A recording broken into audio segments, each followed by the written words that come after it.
ng bayan, maasahan anumang panahon. Magandang hapon po sa ating lahat. Narito ang update sa lagay ng panahon ngayong araw ng Biyernes, May 3, 2024 para sa mga thunderstorm forecast at heat index forecast. Ngayong hapon ay patuloy na iihip ang easterlies sa ating buong kapuluan. Mararamdaman naman ang napakainit na panahon sa maraming lugar sa ating bansa. Ngunit sa kabila ng mainit na panahon, may mga inasahan pa ring mga pag-ulan dahil sa mga localized thunderstorms na makakaapekto naman sa ilang lugar. May namamataan din tayong sama ng panahon, ngunit ating tatalakayin ang posibleng track nito maya-maya lamang. Ngayong araw ng Biyernes, posibleng pumalo sa 47 degrees Celsius ang pinakamataas na heat index sa may Dagupan City, Pangasinan at Apari, Cagayan. 45 degrees Celsius naman sa may Rojas City, Capiz at 44 degrees Celsius sa may Cuyo, Palawan, Iba, Zambales, Lawag City, Ilocos Norte, Pili, Camarines Sur at Umangas, Iloilo, Virac, Catanduanes at Zamboanga City.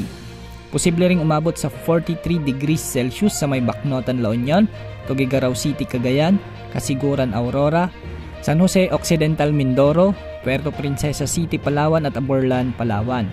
At posible ring pumalo sa 42 degrees Celsius sa may Batac City, Ilocos Norte, Baler, Aurora, Subic Bay, Olongapo City, Zambales, Infanta, Quezon, Coron, Palawan, Dait, Camarines Norte, Legazpi City, Albay, Masbate City, Mambusaw, Capiz, Iloilo City, La Carlota, Negros Occidental, Catarman, Northern Samar, Catbalogan, Western Samar, Cotabato City, Maguindanao, Pasay City at Science Garden sa may Quezon City.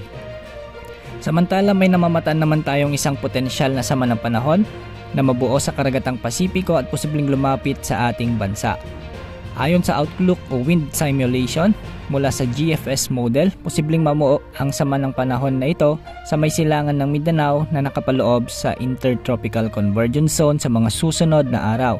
Posibleng maging LPA ito pagsapit ng Miyerkules, araw ng May 8, at posibleng unti-unting lalakas bilang mahinang bagyo sa mga susunod na araw. Base dito sa simulation, makikita rin na bahagyang lalakas ito pagsapit ng May 11 at lalapit sa may silangan ng Mindanao o Visayas pagsapit ng May 12 o 13. Antabayanan ang mga susunod na update ukol sa potensyal na sama ng panahon na ito. Ngayong araw sa Luzon ay posible ang mga localized thunderstorms na magdadala ng mga biglaang pag-ulan sa ilang lugar sa Luzon, particular sa Benguet, Nueva Vizcaya, Mountain Province, Ifugao, Kalinga, Abra, Pangasinan, Quezon at ilang bahagi ng Bicol Region.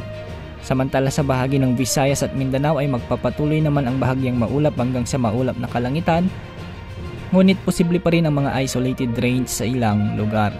Samantala banayad pa rin ang mga karagatan sa sakop ng ating bansa at wala namang nakatas na gale warning sa anumang karagatang sakop ng ating kapuluan, kaya malaya ang mga mangingisda at may sasakyang pandagat na makapaglalayag. Yan ang update sa lagay ng ating panahon. Ito po ang weather update ng bayan, maasahan anumang panahon.